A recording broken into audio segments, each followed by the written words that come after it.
Hello and welcome to Ascension eSports Elder League Week 3. I am your main boy, SuruStorm, and with me here is Stretch. Say hi, Stretch. Hi, Stretch. Perfect. And in today's match, we have the Savage Desperados going up against the Chicken Nuggets. Is it Nuggest? No, dude, it's Nuggest? Chicken Nuggest. I'm just kidding, dude. They spelled it weird, so that's what we're going with. I don't know. Oh, okay, great. So they're just trying to make us stutter. And we're getting right into things here with the Zach Band, Gangplank, and Vlad firing away from both sides in seconds. They know what they want, and they're just knocking it off of their notepads. Yeah, exactly. They've actually done the research here because Chichen Nugest's top laner, Penguin, loves to play that Vladimir and Gangplank. He has not been having a lot of success with his team overall this season, but it's definitely two core picks for him. Interesting to see that Chichen is prioritizing the Zach pick ban. Still, sub-jungler coming in Vanir over on Savage Desperados. We don't typically see him play, but with how powerful Zach has been in solo queue and professional play, it's nice to see that one off the board. Nunu, another annoyance. I don't have any research on Vanny here, but I have to imagine he's played that Nunu in the past. For sure, and especially with the buffs to Cinder Hulk going through for those junglers, definitely good to take off the table. And now we've got a Caitlyn coming through for Quantum Lightning here, and played it a few times before, has Brock and KDAs with it, and Renekton coming up from Penguin as well. Yeah, that's actually kind of a pick away from Mystical Rogue as well as a just staple top lane pick. Mystical Rogue has been doing fantastic this season, coming out of the top lane with a lot of high KDAs. Typically, he's above a 2.8 KDA in that role, so taking away a staple pick like Renekton allows them to get something a little bit more, not as reliable in the laning phase and a little bit more vulnerable in that top lane pick, but looks like they might just substitute the Renekton for that J4 there.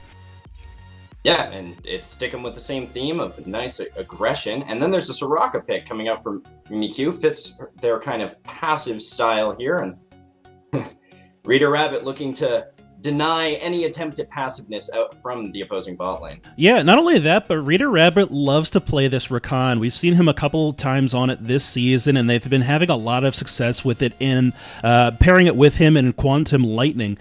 These guys seem to have a good firm grasp of how the laning phase is supposed to go in that bottom lane duo, so it's going to be nice to see these guys on two of their most comfortable champions. Yeah, and interesting now, too, Nuggets starting to look to ban out top lane champions. They're not chancing on the Jarvan being a flex pick, and they really want to. They think it might be going to the jungle and are trying to snatch that out and make that a little more difficult for them.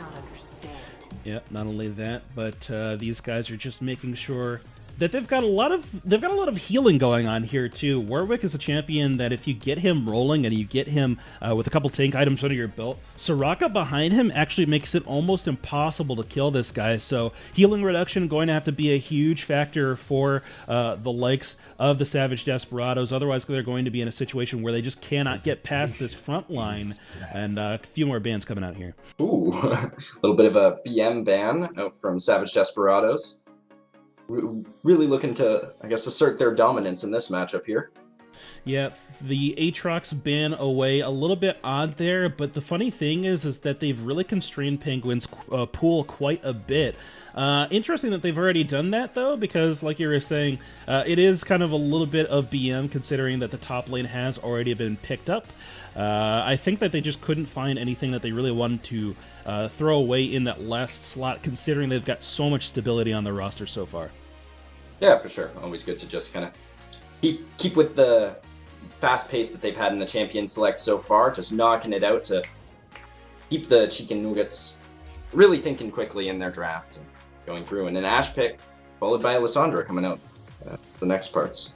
Yeah, All Snow really likes to play these control burst magey champions. You'll often see him on like an Orianna or a Syndra. So Lissandra is a little bit of a different move away from that. She's a little bit closer range and has a little bit riskier play style if you're looking to ult yourself and really try to benefit from that ultimate healing.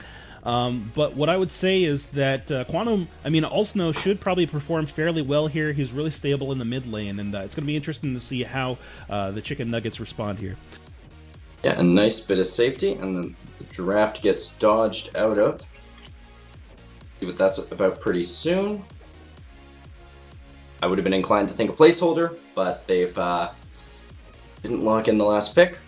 But let's talk about what we've got so far. So we know for sure that Savage Desperados' team comp is, they've got the Yorick top lane with Jarvan in the jungle, Lissandra mid, and the Merkan Caitlyn bot lane. A lot of aggression and early pressure coming out of their bot lane.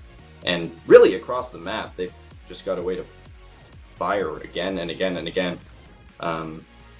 Only variable there being the mid lane out from Chicken Nuggets, while they have Rocket support, Warwick jungle, Rene top, and Ashe as their AD carry.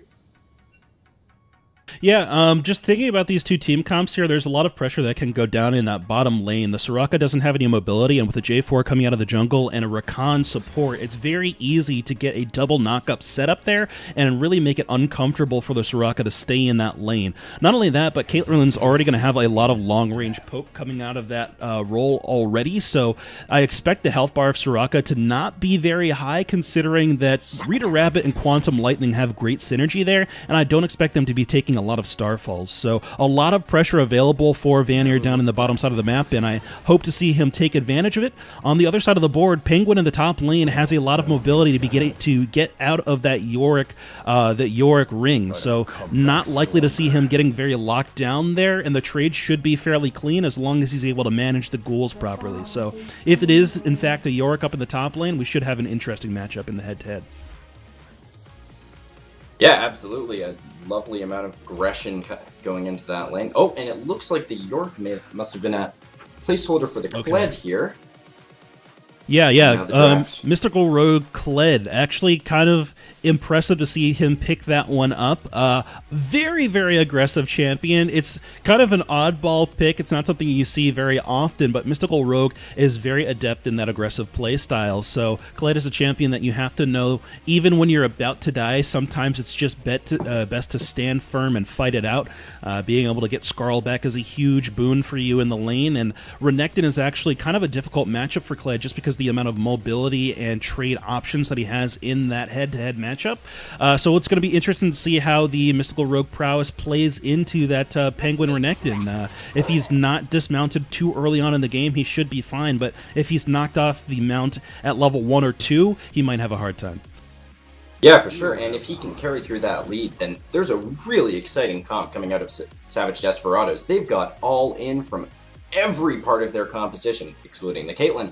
They can just charge into any situation. It should be really exciting to watch. Yeah, not only that, but some of the things that people don't realize is Kled players so well with Rakan ulti, because the quickness and being able to give it that extra movement speed to jump into the enemy team allows you to really set up the rest of your comp. So like you were saying, the engage potential here for Savage Desperados is definitely through the roof, and that's something that we typically see these teams struggle to obtain. A lot of these guys like to play the squishier champions out of the jungle, and therefore you don't have that beefy frontliner, and as long as Vanier here prioritizes those tank items over damage, they have really good setup. Yeah, and now the Ahri's been locked in for the Chicken Nuggets, and what does that say for their composition as a whole, and how does that round it out? All I'm saying here is a lot of pick potential. These guys really need to play around with the Enchanted Crystal Arrow and the Spirit Rush cooldown on the Ahri and make sure that they can set up their team and try to catch these guys out in rotations. And speaking of rotations, that means that they need to have that side wave control. The big thing that teams are missing is that they don't get deep vision and they don't set up waves so that other people have to respond to it so you can actually catch people splitting away from the group. As long as these guys understand that they need to push waves out in order to make this team comp work, they should be perfectly fine, and they need to kind of avoid 5-on-5 team fights at all costs as long as they are not at a severe lead. If they're able to get a heavy lead early on in the game, then I'd say go for it, but other than that, they really want to be careful on how they approach the enemy composition. Yes, certainly a weird composition to execute on, especially with the Soraka. It feels a little disjointed from the comp as a whole. But it should be interesting if successful, as they can, like you mentioned, have this rotating composition with lots of picks and lots of regeneration due to their support. We're just going to have the spectator delay start to tick down. Yeah, but I think this is a good time to just talk about We touched on the team comps as a whole, but I really want to touch on the story of the Chicken Nuggets as it's been going on so far. These guys have been struggling this entire season to come up with a win, so it would be fantastic to see these guys win against one of the top teams in the league today. Like you were saying, the team comp that they've got right now is a little bit wonky, but I think it snowballs very, very well.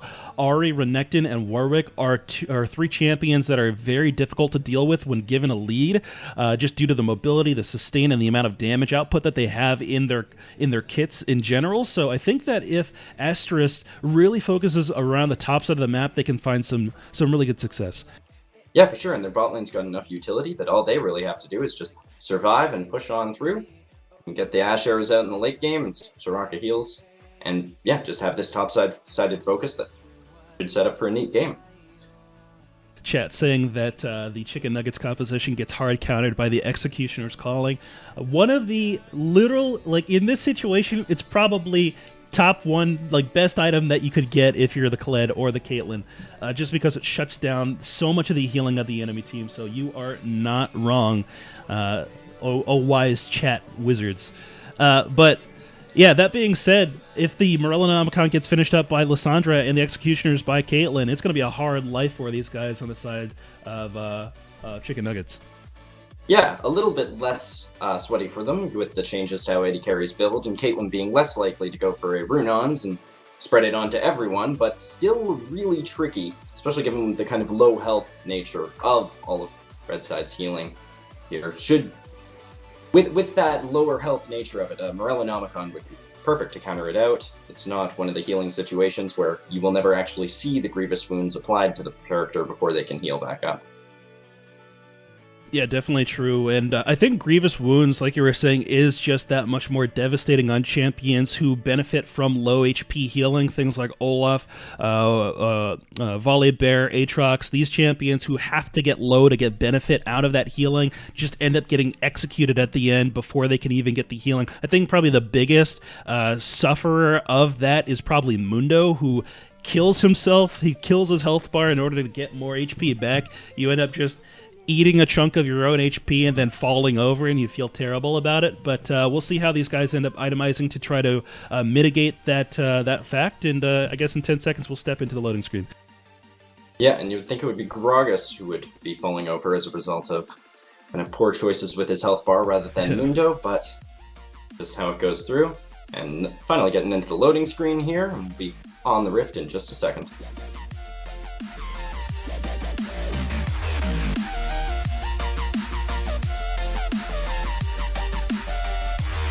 And just a quick reminder to everyone, happy Canada Day, 150 years of our great nation in the beautiful white north. I hope that everyone has been enjoying the festivities, as I'm sure there are so many Canadians listening right now, but we are one people, my brothers. I'm not a Canadian, but you know what? Maybe I'll do a little something. Maybe I'll I don't know. Maybe I'll make some poutine or something. I don't know how to make poutine. Yeah. I'll take a crack at it. Okay, wait. What are you American? What are you being from? Wait, where in America are you from? I'm from North Carolina. All I know is barbecue, burgers, and getting chubby, dude. That's about it. Okay, so what does poutine mean down there? Like, poutine doesn't mean anything. If you ask someone from here what poutine is, they will have no clue what you're asking them. The only reason I know about it is because I play so much League, and Canadians love League of Legends. This is true. I grew up very close to Vancouver, and well, that city in particular is kind of exemplified by the two universities there being top competitors in the ULOL scene. Just that city is crazy about League, but here we are, finally getting onto the Rift with Chicken Nuggets versus the Savage Desperados. Once this Grey Tin Star screen goes away. Yeah, once we get past this weird dead portion. I don't know why Riot added this, because it didn't used to be there, but now they're like, I think it's that portion of the game that where you load in. It's like synchronizing the players to make sure everyone's fully loaded in before you actually pop into the Rift, but it looks like we're going to open the game with a pause as maybe someone didn't quite load in completely. I'm not sure. That was some frame-perfect pause timing. That's enough to get like any Smash Bros. Player just completely erect. Yeah, exactly. They're like, on frame 1, he got it. Yeah. Just right off the bat. He's got his typing game optimized. He's ready to flame all of his teammates at the drop of a hat. I like it.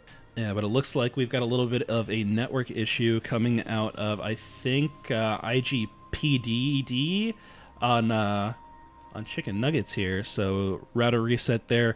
Friendly reminder, these teams have 5 minutes of pause time each. I think that you're allowed to donate your pause time to the other team if you like feel bad about it or something like that, but I think it's 10 minutes total pause time before the game must be played out or a surrender must happen. Yeah, and really unfortunate in some situations. A few seasons ago, there was a situation I was involved in where one of the opposing players were having family issues, and there was a 15-minute pause, and everyone felt bad. No one won. But that's just how life boils down sometimes. Yeah. Anyhow, going back to poutine, because I am more than happy to have poutine anytime.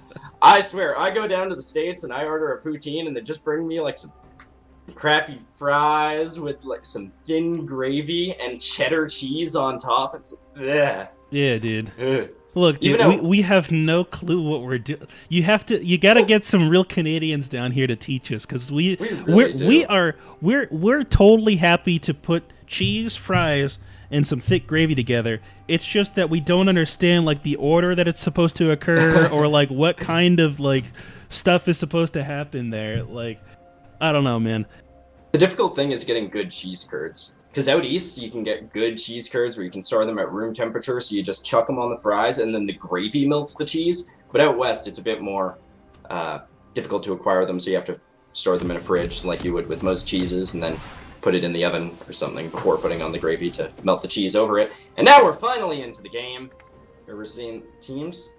Pretty standard first item buys across the board.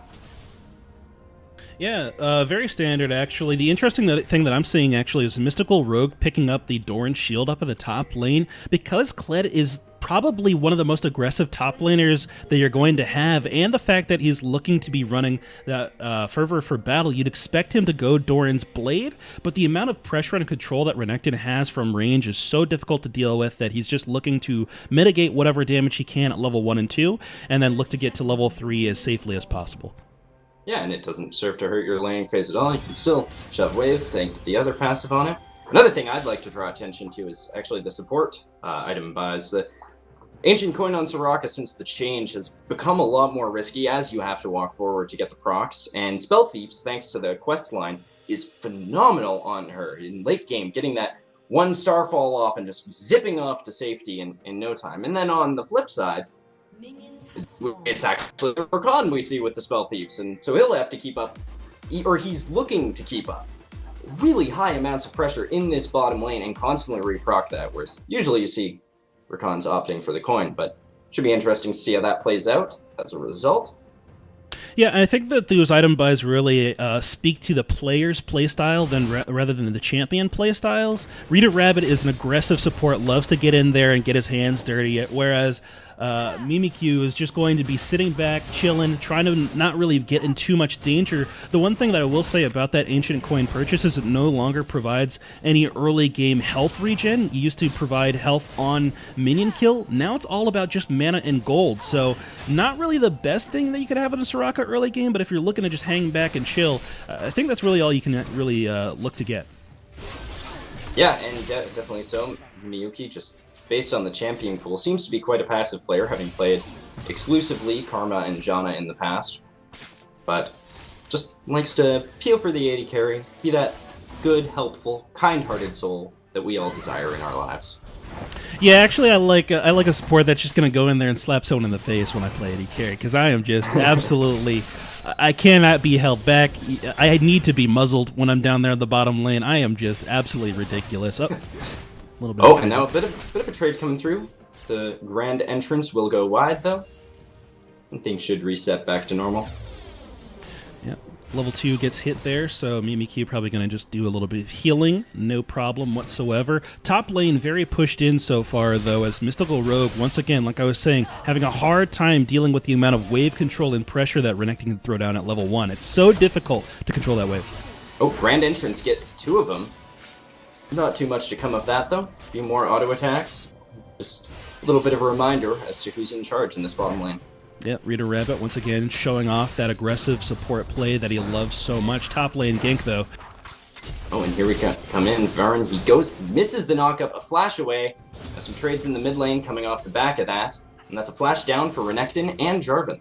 Yeah, and that's fantastic for that Jarvan, though. Getting the Renekton to flash there early means that Mystical Rogue has a chance to actually keep up with the double dash on the Kled E. So if there's another gank to come through, they don't even really need Vanner to do any damage to Renekton. They just need to have the threat of the available damage so that Penguin is forced to continue to run away. And then Mystical Rogue should be able to pick up a kill on a return gank. But we might have Warwick top lane.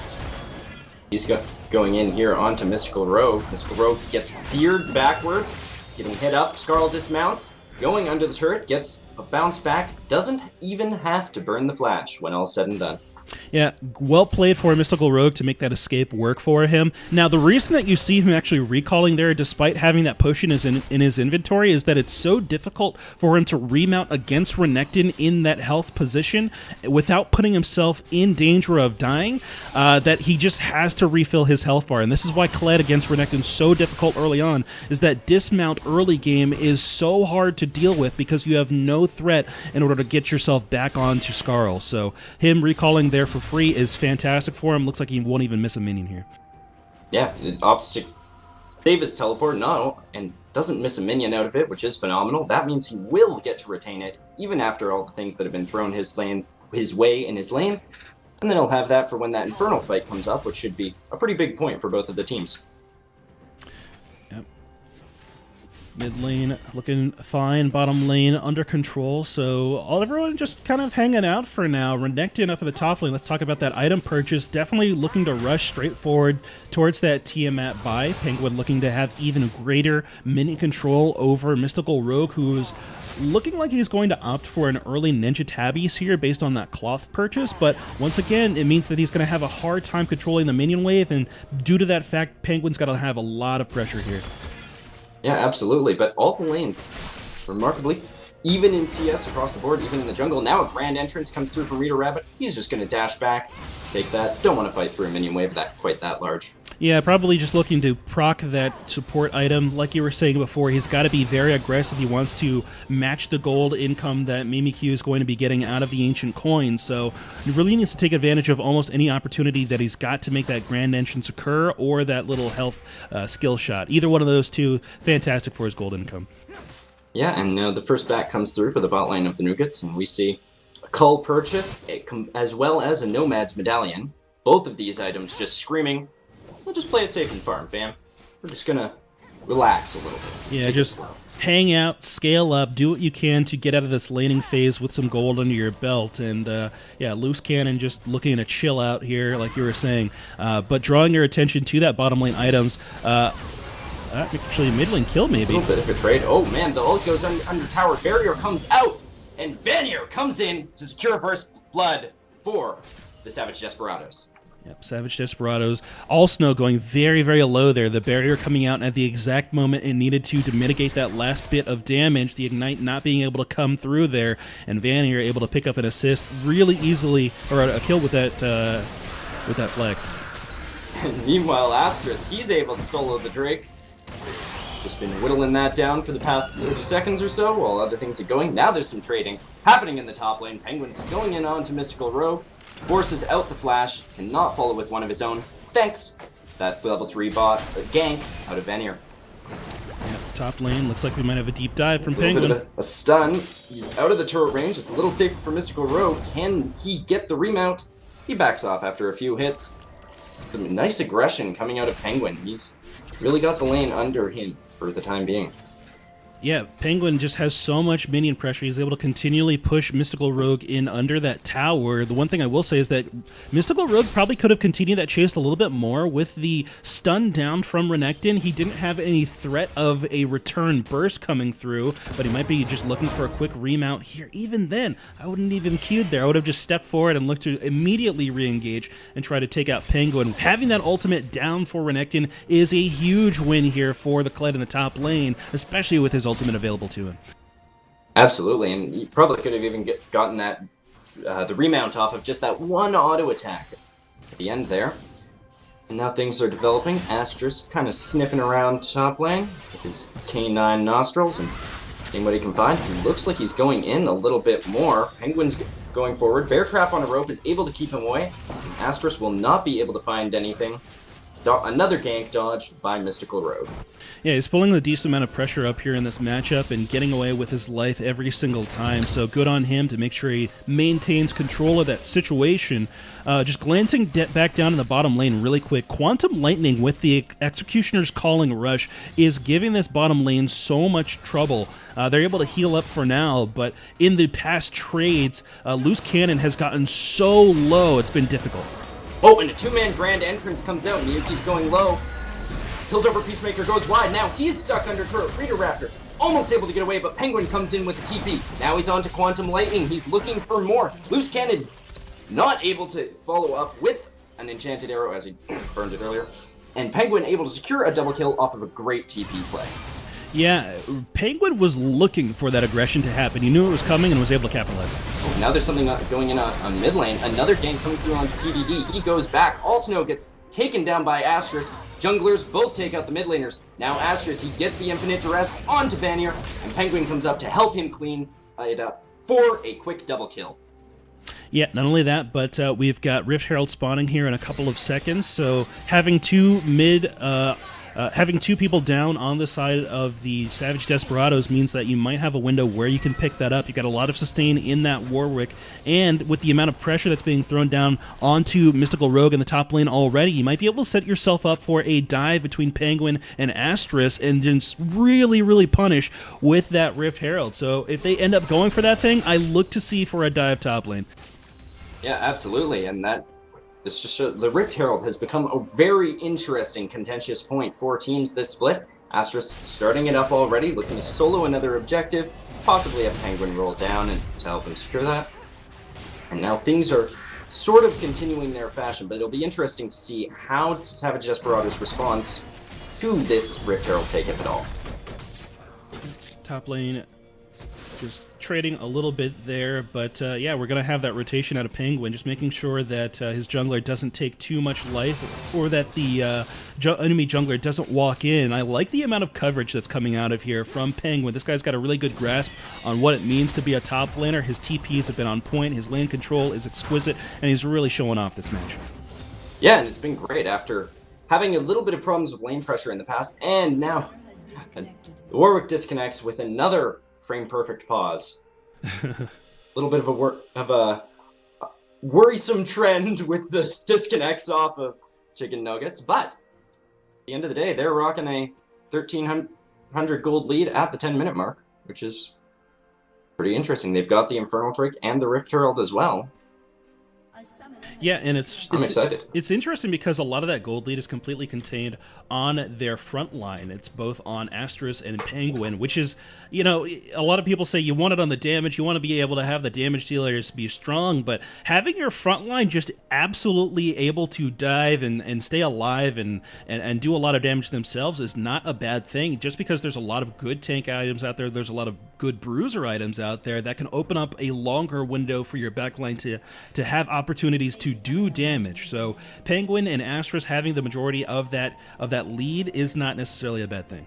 Exactly. Just having a little bit more ability to disrupt opens your backline up for way more damage, even if they don't have the gold because of that. Now there's a reconnect coming through. Hopefully the pause should be shut down in a few seconds and we can get back into this game. Yep, and I'm really curious to see how this Rift Herald gets used, because a lot of the early Rift Heralds after it came out got completely botched. People were just dropping it immediately, and then it would die, and then they would put it on minion waves, and it was just terrible. I'm really hoping that the Chicken Nuggets know how to use this thing. Yeah, and Astrus recalling right now, but he spent all of his time by top lane. And Vanier, he's a bot, going for a bit of a lane gank. So he wouldn't be able to react if there were a Rift Herald to come out. Definitely true here. So if Asterisk moves towards that top side and goes for that dive like we were talking about, it's a little bit more risky against a Kled because you don't want to allow him to remount. He's going in. He gets the ult down. Miyuki does not have flash. She is taken down by Quantum Lightning. They're just going to look to shove in lanes. A little more damage onto Loose Cannon, but now PDD's coming in. Oh, and he's looking for some damage onto Quantum Lightning. Isn't able to find too much safely. Now there's Asterisk. Infinite Duress lands onto Quantum Lightning. Grand Entrance is holding him back a little, but Flash Spear to take him down. Now he wants to clean up Vanier. Mystical Rogue coming in with a teleport from the top lane. Aggroing onto PD. Skarl is dismounted. The Soraka comes through with a wish, wishing his teammates to stay alive. Huge swing forward ever further from Chicken Nuggets. Yeah, Chicken Nuggets are fantastic at reacting to what's going on in this bottom side of the map. I thought the lane gank, the early kill onto Mimikyu, was going to be a huge problem for them there, and they wouldn't have to sustain continue that one. But with the collapse of everyone else, it's nothing to worry about. Top lane, though, Penguin using this Rift Herald to try to trade outer turrets, maybe continue on to an inner. Absolutely. All Snow quickly destroying Astrus in the mid lane as we're speaking. Now it'll be interesting to see how the Savage Desperados deal with this push from Penguin. They've got Vanier and Mystical Rogue heading up there. It looks like All Snow might be meandering over as well.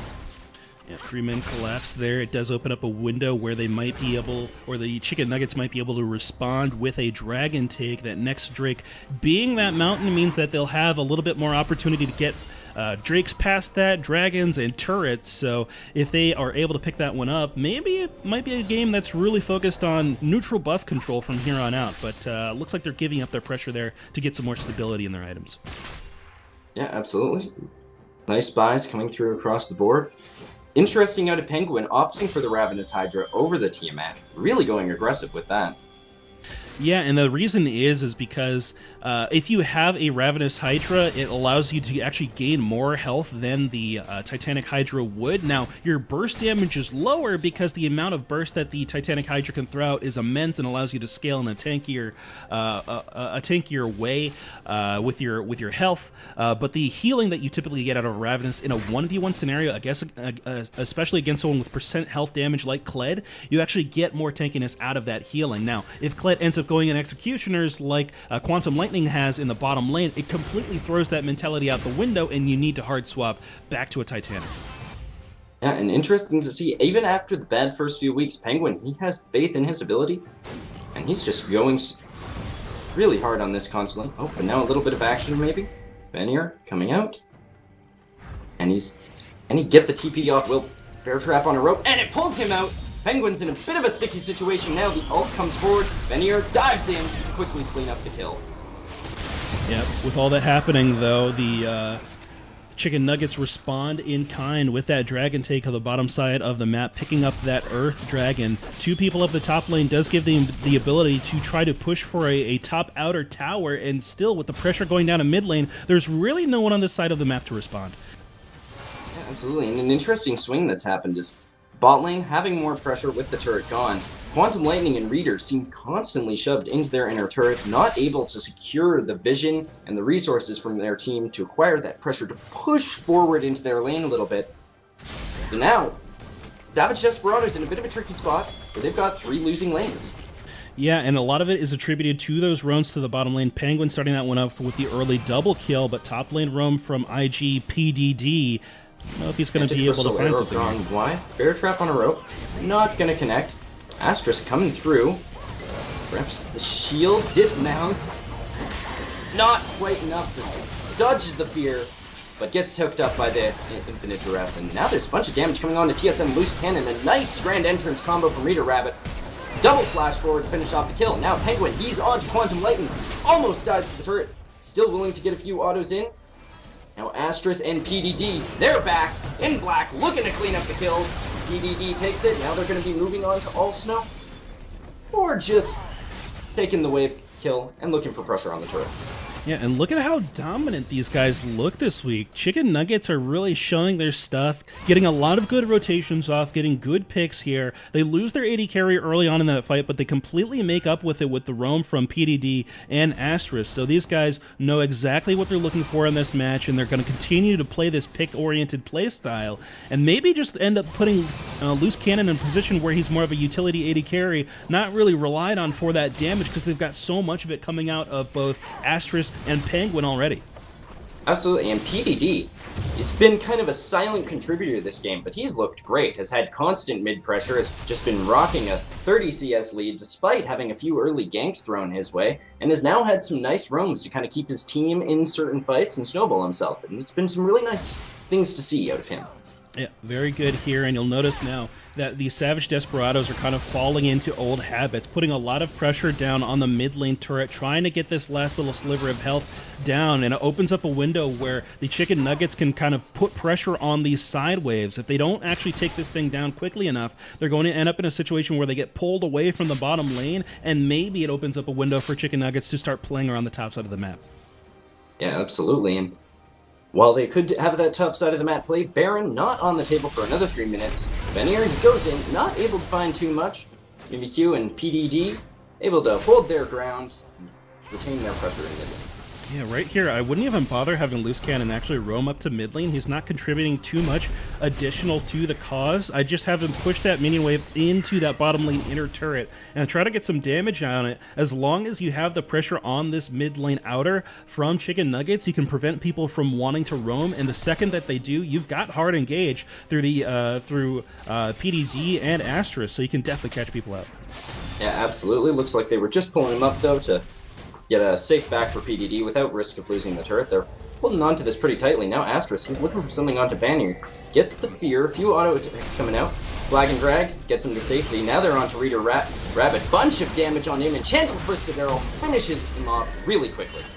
Yeah, great pick there, and that's the danger of this Chicken Nuggets composition, is if you are caught out of position, there is so much layered CC that can come out to mess you up and end up pulling you directly into the likes of the Chicken Nuggets here, so you've got to be careful about your positioning. The charm into the snare from Mimikyu and PDD, just building onto what you were just saying. Yeah, exactly. Picks all across the board. The silence on top of that is really what did All Snow in there. No ability to get the barrier on himself or self-ultimate, so here really goes on to Vanier. They're looking to clean him up. Infinite Duress takes him down yet again. PD is going forward. They're looking for Quantum Lightning, but Reader Rabbit able to get enough CC onto the rest of them to keep his AD carry safe. But now, Chicken Nuggets able to take a quick mid-turret.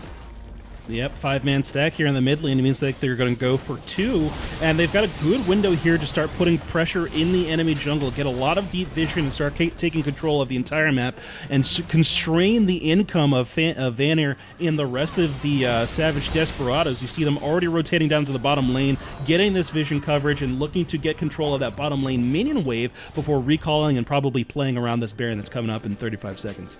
Yeah, and then moving into this red side jungle just makes that Earth Drake that's spawning very soon really easy for them. They'll have lots of control of the area. Now Penguin is looking for a quick pick on a Quantum Lightning. Reader Rabbit, though, able to kind of discourage him. Once again saying, hey, this is my guy.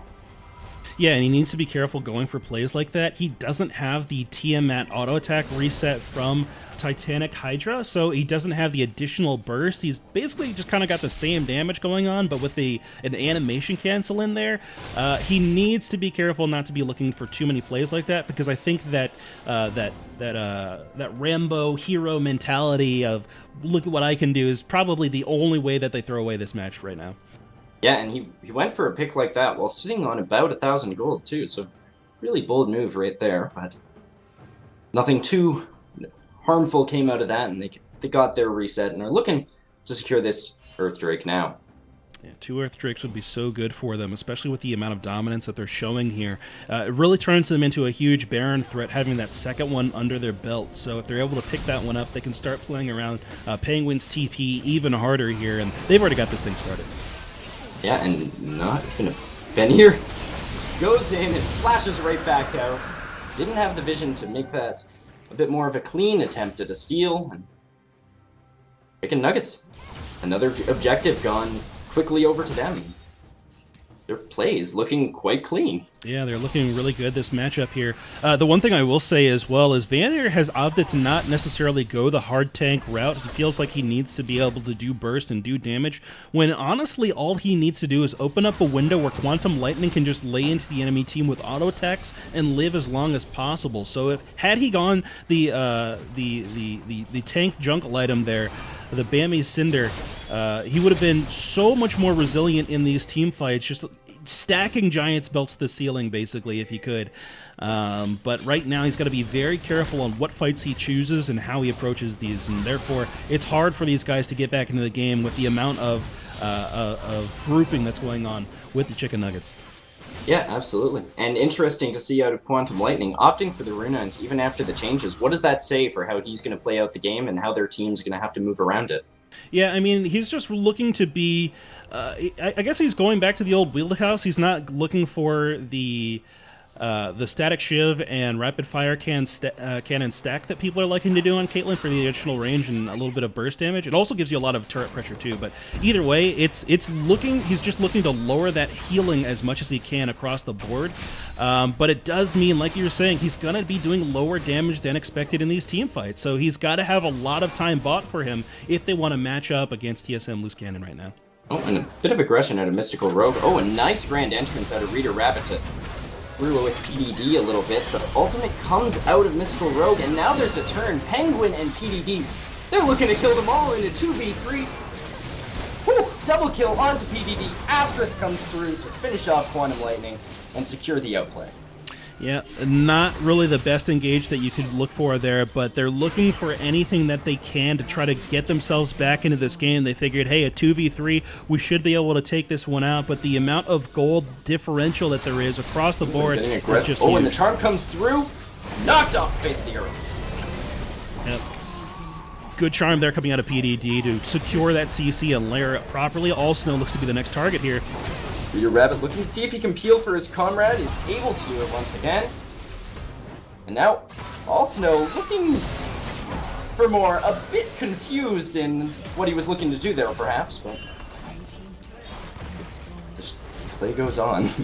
Yep. Picks across the board here. Once again, Chicken Nuggets, firm grasp of this game. They have not let up the pressure just yet, but we're getting to that phase where things typically slow down. These inhibitor turrets are so hard to get through, and part of that reason is because you just have to walk so far across the map to even continue to put pressure on them. And this opens up a window where maybe the Savage Desperados have some time to farm up, maybe close a little bit of the gold gap percentage across the board and try to become a little bit more relevant. They really need this Caitlyn to finish off a Infinity Edge if she's going to be relevant in these team fights, but it's going to be quite a bit of time before they see that power spike. Absolutely, and the gold lead being rather depressing for the Savage Desperados. 13k. Yep. In favor of Chicken Nuggets. We are That's pretty rough. Very much in a situation where if the Chicken Nuggets understand how the game's supposed to be played, they pretty much just put pressure on the Baron buff, and then because they've got so much healing available on Asterisk and Mimikyu, they just tank out the entirety of the damage on the Warwick, and then turn the instant they see anyone show their face on the enemy team outside of the base, get a good clean team fight, and close the game, but we'll see how they choose to end it. Yeah, they're looking to just set up their vision a bit here. Try and get ready for the Baron buff, and a lot of backs coming out of Savage Desperados at once. Hopefully won't cost them too much, but it doesn't look like Chicken Nuggets are ready to go on Baron just yet. Yeah, they're seeing if the enemy team's going to react to them denying the vision. You see the trinket usage just there, getting cleared out once again, and this is how you want to set up these end of games. You want to make sure that you draw the enemy team out of their base as much as possible and try to get them towards this Baron. and they capitalized. The only reason that they didn't jump on that play right there is because they've got a weird split going on. Astra's looking for a pick. Also able to dodge the Enchanted Crystal Arrow and the Infinite Duress really quickly. Slippery feet kind of keeping him alive. But now they're still in a tight spot with the split push coming through from Penguin and the massive Barret threat from the rest of the team. Yeah, it is. It's actually kind of a big win for them, getting both the Enchanted Crystal Arrow and the Infinite Duress cooldown out of the Chicken Nuggets. It means that if they do go for an engaged fight here, there is a lot less frontal CC available to the comp of Chicken Nuggets. So I'd say if you're going to go for something, go for it now. Here it comes. Oh, big engage out of Rita Rabbit. Now, Veneer, he's going in. He gets the ultimate TSM Loose Cannon, firing off a ton of damage. Now, Quantum Lightning looking to get some more damage. Auto-attacking Astro. Grand Entrance is keeping Loose Cannon occupied for a while. Quantum's trying to finish him off, is unable to do so. A quick and clean 5-0 ace for the Chicken Nuggets in a 4 versus 5.